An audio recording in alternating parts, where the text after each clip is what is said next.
قرآن کریم کا پارہ نمبر 28 قد سمی اللہ، سورۃ الجمعہ۔ سورۃ الجمعہ مدینہ میں نازل ہوئی اور اس کی 11 آیتیں ہیں اور 2 رکوع ہیں۔ اس کا ایک حصہ تفسیر ہم بیان کر چکے ہیں۔ سورۃ الجمعہ کی تفسیر کا یہ دوسرا حصہ ہے۔ یعنی اس گدے پن اور جہاد و حماقت کے باوجود دعویٰ یہ ہے کہ بلا شرکت غیر ہم ہی اللہ کے دوست اور ولی اور تنہا جنت کے حقدار ہیں۔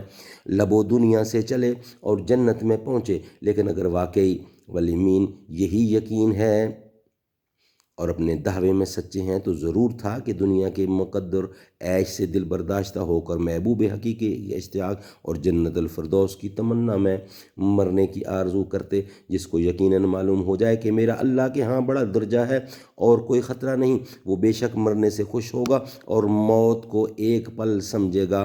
جو دوست کو دوست سے ملاتا ہے، اس کی زبان پر تو یہ الفاظ ہوں گے: غدن نلق الحب محمدن، اور یہ ان اولیاء اللہ کے کلمات ہیں جو دنیا کی کسی بھی سختی یا مصیبت سے گھبرا کر نہیں، خالص لقاء اللہ اور جنت کے اشتیاق میں موت کی تمنا رکھتے تھے، اور ان کے افعال و حرکات خود شہادت دیتے تھے کہ موت ان کو دنیا کی تمام لذائذ سے زیادہ لذیذ ہے۔ قال النبی صلی اللہ علیہ وسلم، اس کے بالمقابل ان جھوٹے مدعیوں کے افعال و حرکات پر نظر ڈالو کہ ان سے بڑھ کر موت سے ڈرنے والا کوئی نہیں۔ وہ مرنے کا نام سن کر گھبراتے اور بھاگتے ہیں، اس لیے نہیں کہ زیادہ دن زندہ رہیں تو زیادہ نیکیاں کمائیں گے، محض اس لیے کہ دنیا کی حرص سے ان کا پیٹ کبھی نہیں بھرتا اور دل میں سمجھتے ہیں کہ جو کرتوت کیے ہیں یہاں سے چھوٹتے ہی ان کو سزا میں پکڑے جائیں گے۔ غرض ان کے تمام افعال و اطوار سے روز روشن کی طرح ظاہر ہے کہ وہ ایک لمحہ کے لیے موت کی آرزو نہیں کر سکتے، اور ممکن تھا کہ زمانے کے یہود قرآن کے اس دعویٰ کو جھٹلانے کے لیے جھوٹ موٹ زبان سے موت کی تمنا کرنے لگتے، مگر اللہ تعالیٰ نے یہ قدرت بھی ان کو نہ دی۔ روایات میں ہے کہ اگر ان میں سے کوئی یہودی موت کی تمنا کر گزرتا تو اسی وقت گلے میں اچھو لگ کر ہلاک ہو جاتا۔ اس مضمون کی آیات سورۃ البقرہ میں گزر چکی ہے، اس کے فوائد دیکھ لیے جائیں۔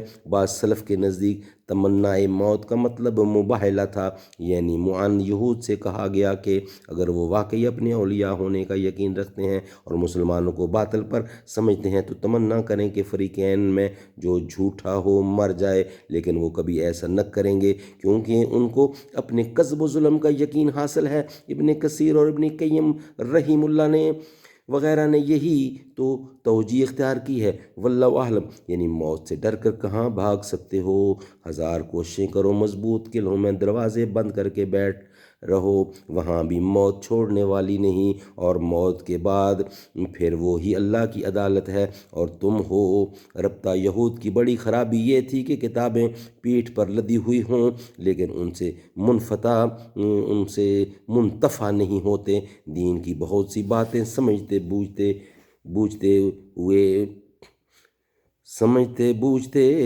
پر دنیا کے واسطے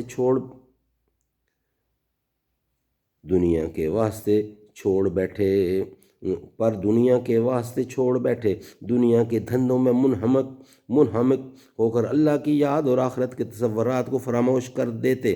ایسی روشنی سے ہم کو منع کیا گیا۔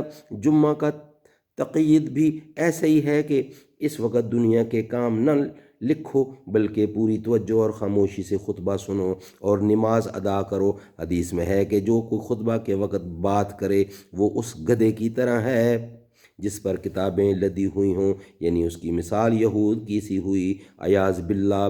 حضرت شاہ ولی اللہ محدث دہلوی رحمۃ اللہ لکھتے ہیں کہ ہر اذان کا یہ حکم نہیں، کیونکہ جماعت پھر بھی ملے گی اور جمعہ ایک ہی جگہ ہوتا ہے، پھر کہاں ملے گا، اور اللہ کی یاد سے مراد خطبہ ہے، اور نماز بھی اس کے عموم میں داخل ہے، یعنی ایسے لوگ ایسے وقت جائے کہ خطبہ سنیں، اس وقت خرید و فروخت حرام ہے، اور دوڑنے سے مراد پورے تمام مستعدی کے ساتھ جانا ہے، بھاگنا مراد نہیں۔ تنبیہ، نودیہ سے مراد قرآن میں وہ اذان ہے جو نزول آیات کے وقت بھی، یعنی جو امام کے سامنے ہوتی ہے، کیونکہ اس سے پہلے اذان بعد کو حضرت عثمان رضی اللہ کے عہد میں صحابہ کے اجماع سے مقرر ہوئی، لیکن حرمت بی میں اس اذان کا حکم بھی مثل حکم اذان قدیم کے ہے، کیونکہ اشتراک علت سے حکم میں اشتراک ہوتا ہے۔ البتہ اذان قدیم میں یہ حکم مصنوعی و قطعی ہوگا، اور اذان احادیث میں یہ حکم مجتہدیہ اور ظنی رہے گا۔ اس تقریر سے تمام علمی اشکالات مرتفع ہو گئے، نیز واضح رہے کہ یا ایھا الذین آمنوا یہاں عام مخصوصہ منہ البحث سے ہے، کیونکہ بالاجماع بعض مسلمانوں مثلا کافر و مریض میں پر جمعہ فرض نہیں۔ ظاہر ہے کہ منافع آخرت کے سامنے دنیائی فوائد کیا حقیقت رکھتے ہیں۔ حضرت شاہ ولی اللہ لکھتے ہیں، یہود کے ہاں عبادت کا دن ہفتہ تھا، سارا دن سودا منع تھا، اس لیے فرمایا کہ تم نماز کے بعد روزی تلاش کرو، اور روزی کی تلاش میں بھی اللہ کی یاد نہ بھولو۔